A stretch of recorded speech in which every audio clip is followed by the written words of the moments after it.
فاعوذ باللہ من الشیطان الرجیم بسم اللہ الرحمن الرحیم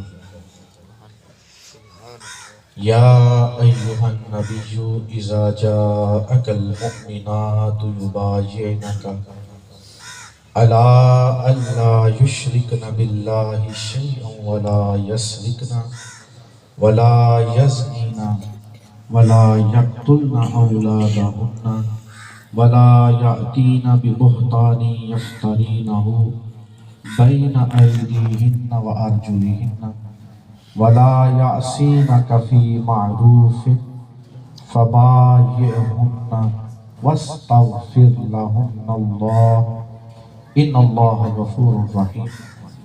صدق اللہ العظیم و صدق رسولہ النبی الکریم الامین۔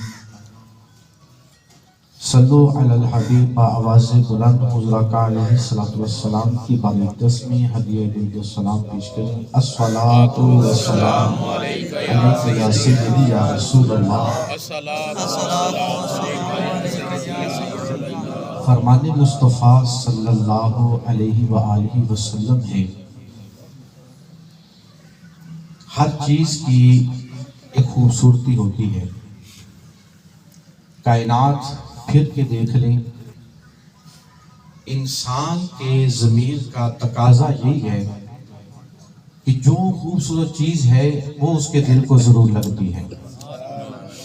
مثال کے طور کسی پھل فروٹ کی دکان پر چلے جائیں تو دکاندار نے خوبصورت پھل جو ہیں وہ چوٹی پہ لگا رکھے ہوتے ہیں تاکہ کسٹمر کی توجہ کا مرکز بن سکے۔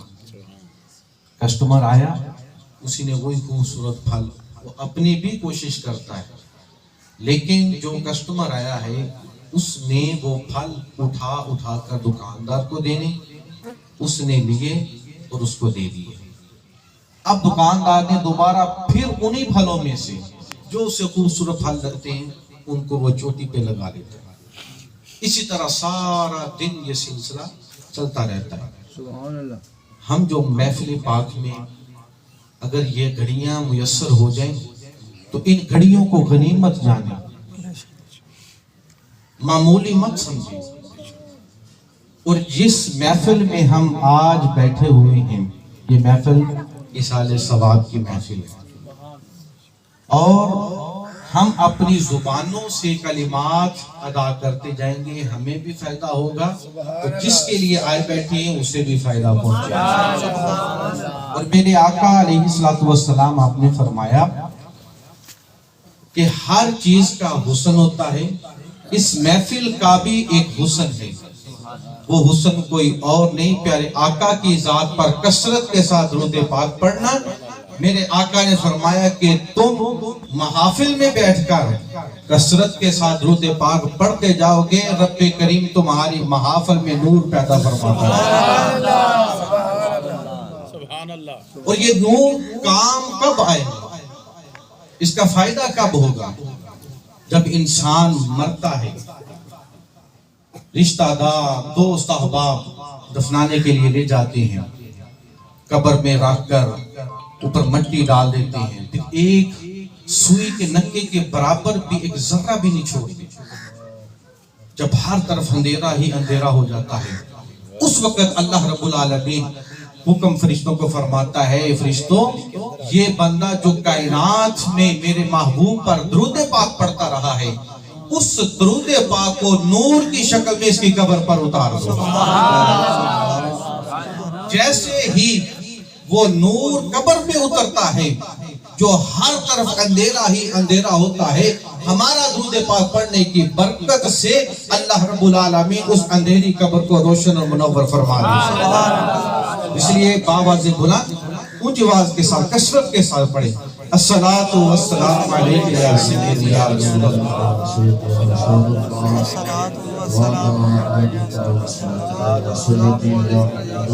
ابھی بھی جو زبانیں خاموش ہیں ایک فرمان مصطفیٰ اور سنیں۔ پیارے آقا علیہ السلام آپ نے فرمایا کہ یہ جو درود پاک پڑھنا ہے دنیا میں بھی اس کا فائدہ ہے۔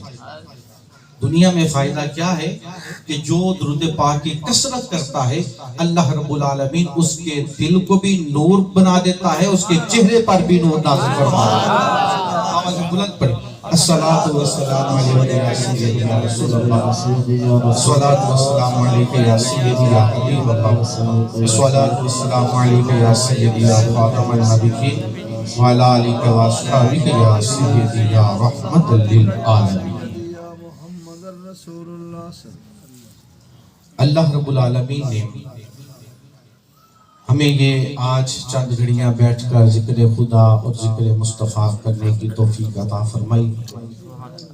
مالک دو جہاں کی بارگاہ میں عرض ہے کہ اللہ رب العالمین ہم سب کا مل بیٹھنا اپنی بارک تسمیں قبول و منظور فرمائے، اور جس مقصد کے لیے ہم آج جمع ہوئے ہیں صوفی مقبول رحمت اللہ علیہ، اللہ پاک ان کے درجات کو بلند فرمائے۔ سن 2005 کی بات ہے، 5، 6، 7 اور 8 ان 4 سالوں میں صوفی مقبول صاحب کا یہی گھر تھا، اور اسی گھر میں ماہانہ محفل ہوا کرتی تھی۔ وہ چند لوگ آتے، ذکر اذکار کرتے، اور صوفی صاحب ہمیشہ یہ کہتے تھے کہ جی تو وہ چاہتا ہے کہ سب سنگیوں کو بلایا جائے، لیکن جگہ چھوٹی ہے، اس لیے جگہ کو مد نظر رکھتے ہوئے اتنا اہتمام نہیں کر سکتے۔ اور پھر اس کا جواب بھی خود دیتے، کہتے دل میں جگہ ہونی چاہیے، گھر اگرچہ چھوٹا ہے، سنگیوں کی محبت میرے دل میں اتنی ہے جتنے یہ چاند بیٹھے ہوئے۔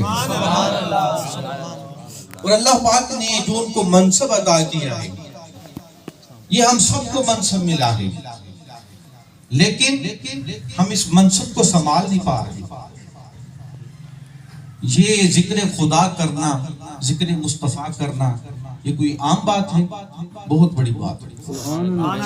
سب سے افضل عبادت نماز ہے، افضل ذکر جو ہم نے ابھی کر لیا ہے۔ جن کو یہ دونوں اذکار میسر ہو جائیں، اس کائنات میں بھی کامیاب ہے، بروز محشر بھی وہ کامیاب ہے۔ اور جو کسی مرشد کا بیعت ہو جاتا ہے، ابھی مرشد کے ہاتھوں میں اس کے ہاتھ ہوتے ہیں۔ میں یہ اپنی طرف سے بات نہیں کر رہا، رب کا قرآن پوری کائنات کے لیے جو ہدایت بن کر آیا ہے، وہ قرآن کہتا ہے کہ جیسے ہی تم بیعت کرو گے، اللہ رب العالمین تم سب کے جتنے بھی مرید ہونے والے ہوں گے، رب کریم غفور الرحیم ذات ہے، اللہ رب العالمین سب کے گناہوں کو معاف فرما دیتا ہے۔ یہ رب کا قرآن کہتا ہے۔ مکہ کے موقع پر حضور آقا علیہ السلام